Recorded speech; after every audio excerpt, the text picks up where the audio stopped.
Hi, I'm William DeLucy, Managing Director of Amplify Trading, and I'm here with Richard Smith, who did the Amplify program here back in 2015-2016, and since has started up his own crypto hardware company called Crypto Labs Consulting.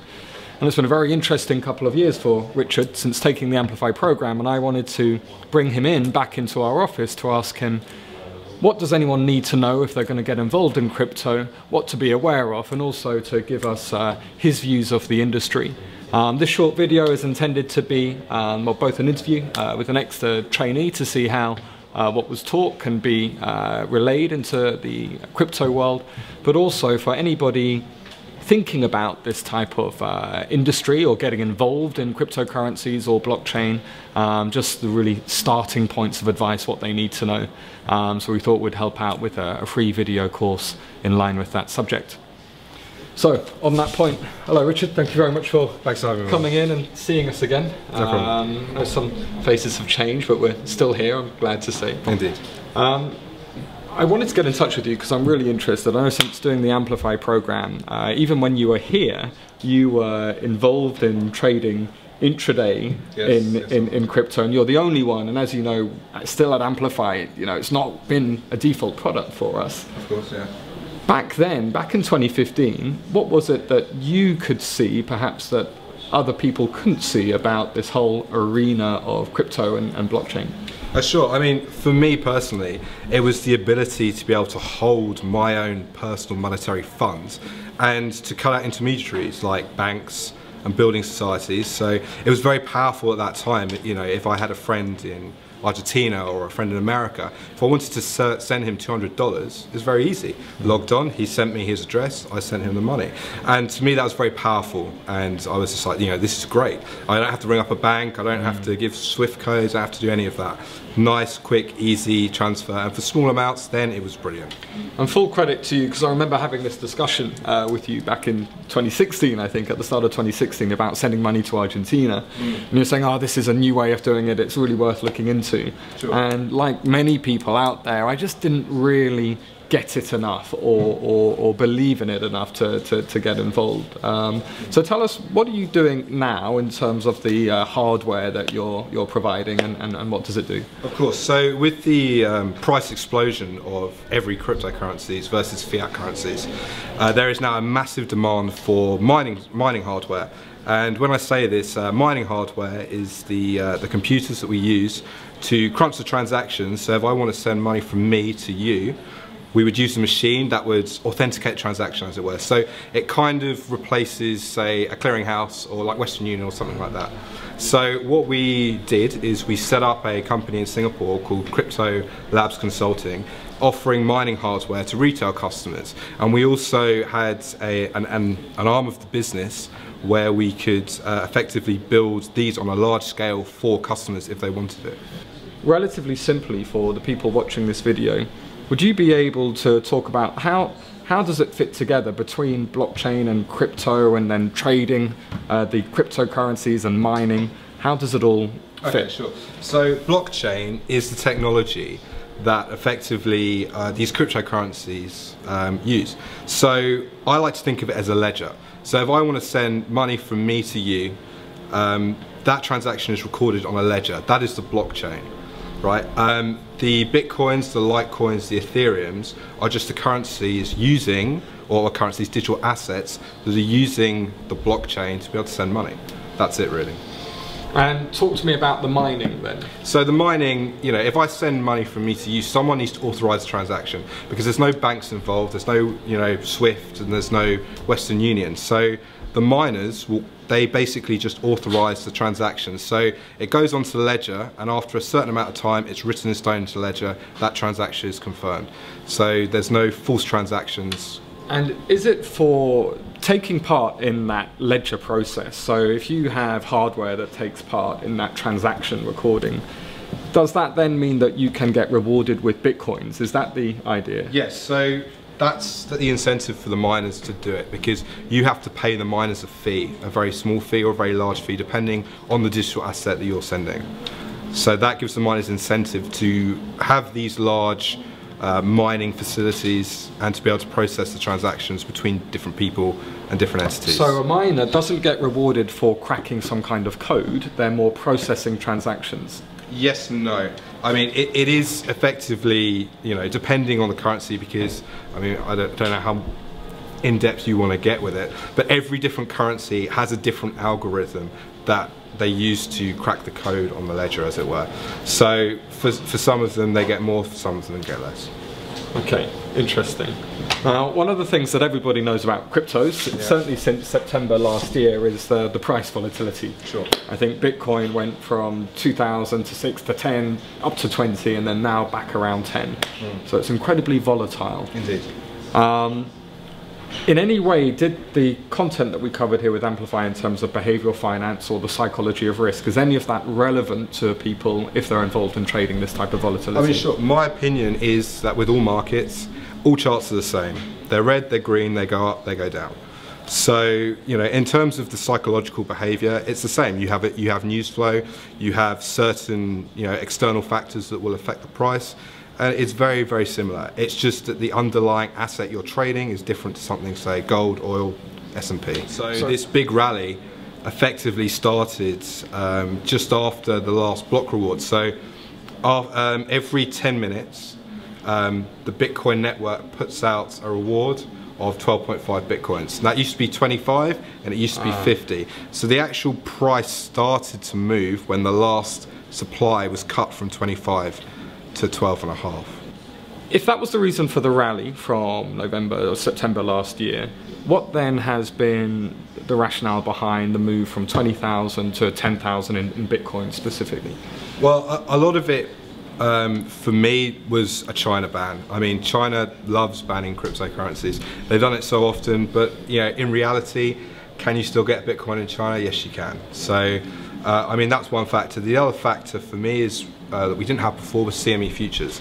So this kind of brought on a whole new avenue of speculation. So if you were a large institution, you could then take a large spot position in Bitcoin and be able to hedge your dollar value using CME futures. So potentially it could be, you know, you had such a run up, people were taking profit, they were able to hedge their risks.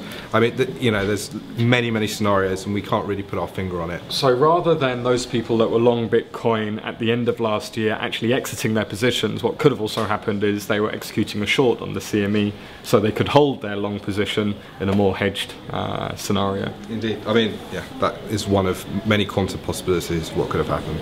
I've always been a big fan of gold. I like it because it's a behavioural product and I like behavioural moves. Could you cover what are the similarities and what are the differences between gold and Bitcoin? Sure. So with gold, it's kind of the opposite to what a stock would be. So a stock, you can hold it, you get a dividend. With gold, you don't get a dividend and you have to pay someone to hold it. If you want to hold $100 million in gold, you can't put it under your mattress. You need to pay a bank to look after it for you.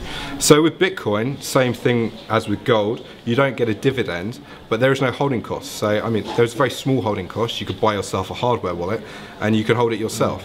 So in that way, it's similar. And it's different in the way that, you know, if I want to send gold around the world, it's very clumsy, it's heavy, whereas Bitcoin, it's very quick and you can liquidate it very easily. Gold, if you want to liquidate a lot of spot gold, you need to go to Goldman and, you know, they need to make you a quote. I understand that, but what I prefer, I guess, maybe I'm just old-fashioned in this front, but what I've always liked about gold is that it's not going to be banned anytime soon. I mean, obviously you don't actually have to look that far back in history in the US when it was banned. I think people forget about that for individuals to hold gold, but it does seem to have more certainty about it. But then what was interesting about the gold price at the end of last year, especially December, is that we went from 1,300 to 1,230 when Bitcoin went from 10,000 to 20,000. Sure. And I've normally been long gold and I got out of some of those positions because I thought, well, actually my gold trade is clearly being played out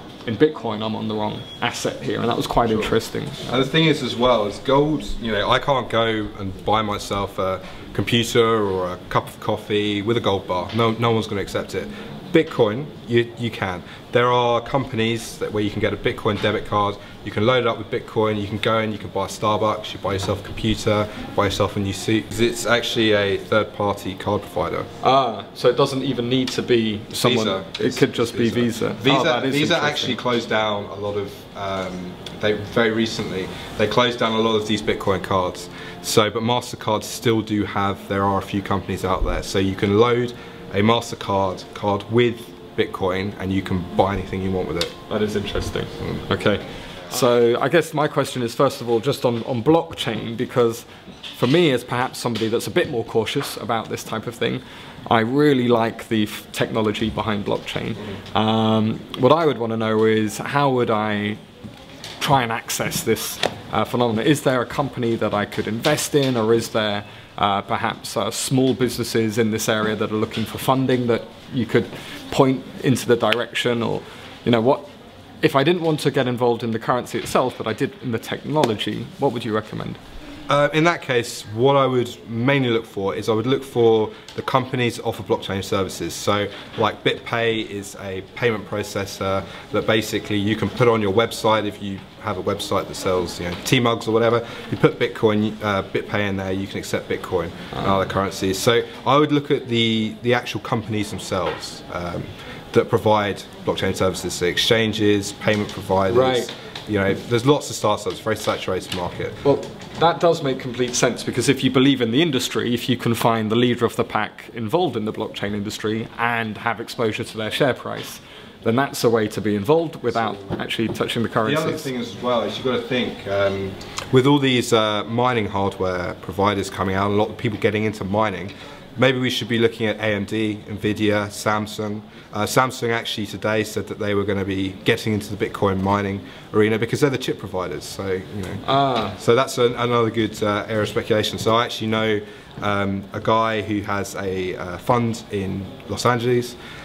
He got into he couldn't use his fund to buy Bitcoin directly, so he bought AMD and Nvidia stocks, and they have had a massive price rally ever since. Wow! Through his fund. So the demand for those have been from the miners who need to create the hardware in order for people to look after the transactions, which is kind of an algorithm or a problem, in order to allow people to exchange cryptocurrencies. Yep.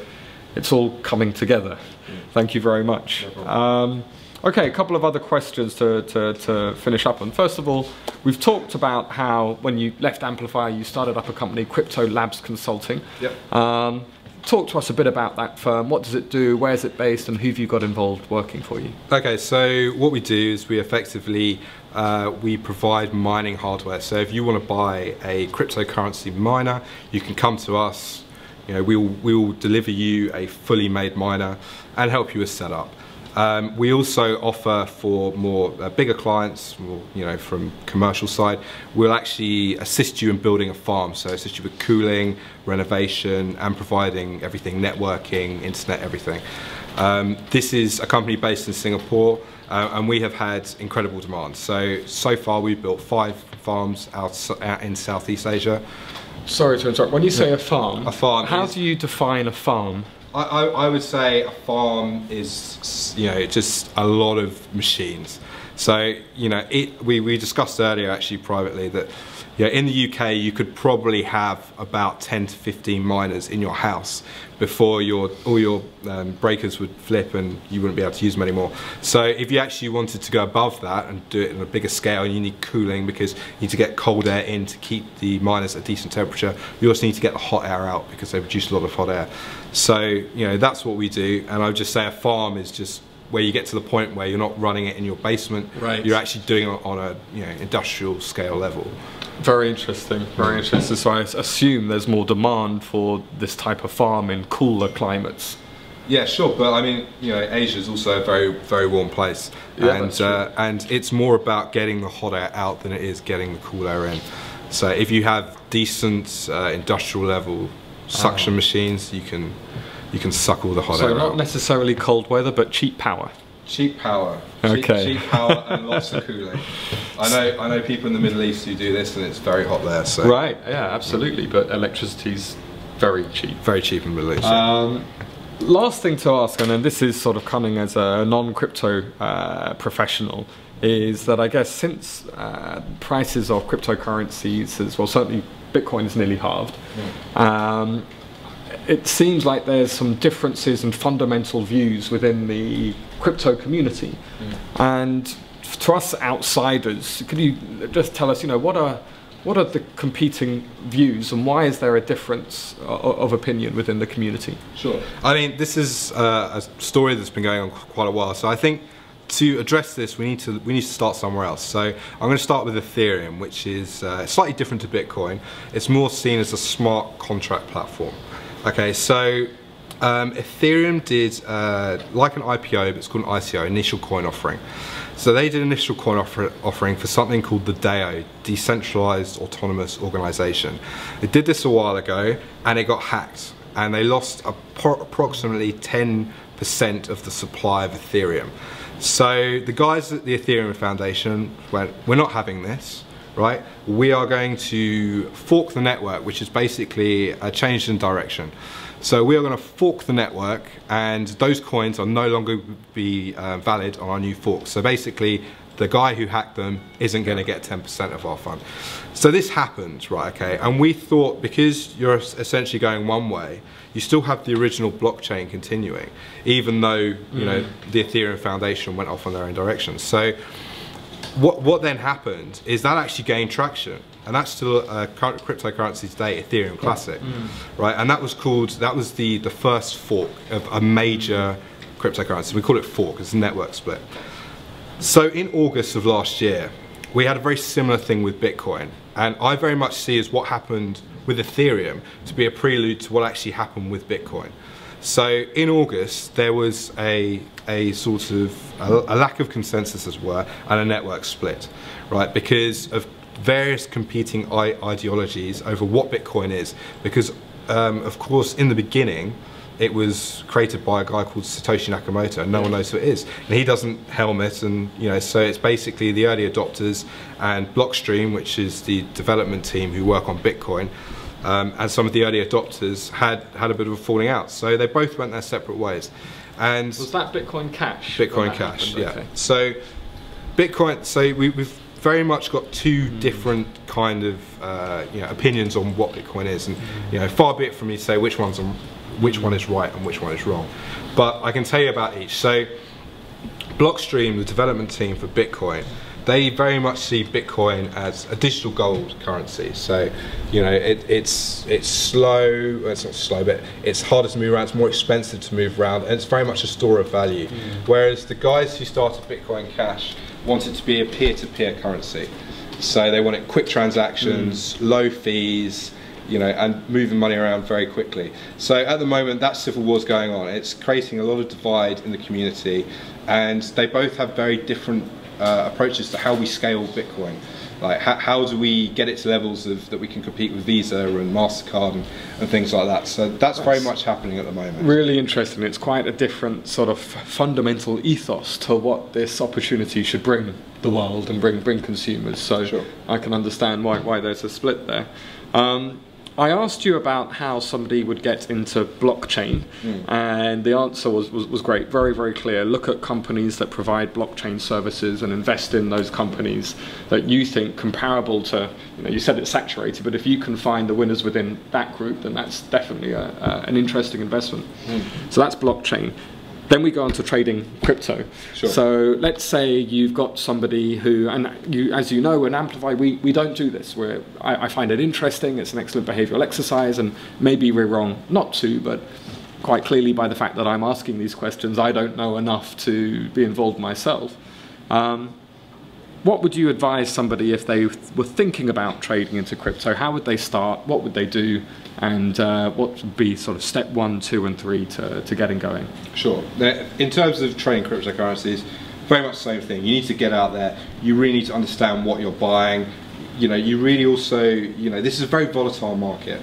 Okay, liquidity isn't great in some of these coins that you may want to buy or whatever. But really understand what you're buying. Also understand how much money you would risk. and how long you're going to hold it for. So, is this something you want to hold for 10 years, or is this something you want to hold for 2 months? So it's really get out there and also try and evaluate all the cryptocurrencies. So there's a lot of cryptocurrencies out there. Lots have different uses. So you've got Bitcoin, Bitcoin Cash, digital gold, peer-to-peer, digital assets, for buying coffee and things. You've also got smart contracts like Ethereum, Ethereum Classic. You also have anonymous coins, Monero, Dash, and Zcash. That's what I find most interesting on the psychology level, what we teach in this program about, how, for example, FOMO, the fear of missing out, can impact your trading decisions. Sure. Also, I was talking to an ex-Amplify trader today who's now at a hedge fund, who was saying he has the same issues whereby he's always wanting to trade a breakout. And he's always wanting to be involved in the volatility. So we had a session today on how can he try and refrain from the same mistakes, and I think with crypto you have that also, because volatility has died right down now. The people that I've spoken to quite often have suffered from over trading it, because they're expecting these 9% moves a day, and incidentally I think Bitcoin did move 9% today, but when you then have the days of 1%, which is still a big move for assets that we know, you'll find people get topped and tailed. They're trying to buy the top for a breakout or sell the low. Well, that's why it's important. I believe you can trade Bitcoin, you can trade any capital market.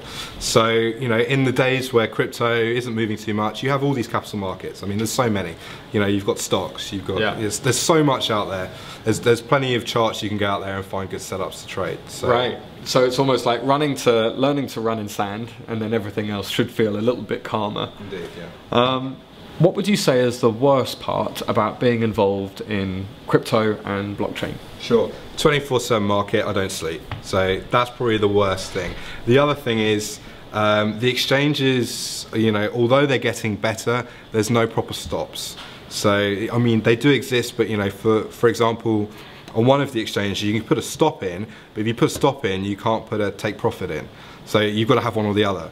So the infrastructure of the exchanges, I'd like to be better. I mean, and that's where it's good that CME's come along. You can have proper stops, but I mean, the disadvantage of CME is the margin requirements. So you need to have a lot of money if you want to be able to trade that. I would say those are the two disadvantages. The other thing as well, it's a very fast-paced market. You can go to bed rich and wake up broke. So, one last question then. At what point do you think blockchain technology might be more broadly involved in the day-to-day banking, and is that the point at which it's made it? Sure. I think there are many different applications for blockchain technology. For me, the biggest one is the global remittance market. If someone cracks that and banks use it, it's in. The other thing is as well, we have a lot of countries, you see it in Venezuela, they're creating their own cryptocurrency. If one of these countries adopts Bitcoin as their currency, it's made it. So, I mean, those are the two biggest things. I mean, there's also, in terms of banks, there's a new cryptocurrency, I want to talk about it very quickly, coming out called Tezos. Now, Tezos is a competitor to Ethereum. It raised 200 million in its initial coin offering, IPO.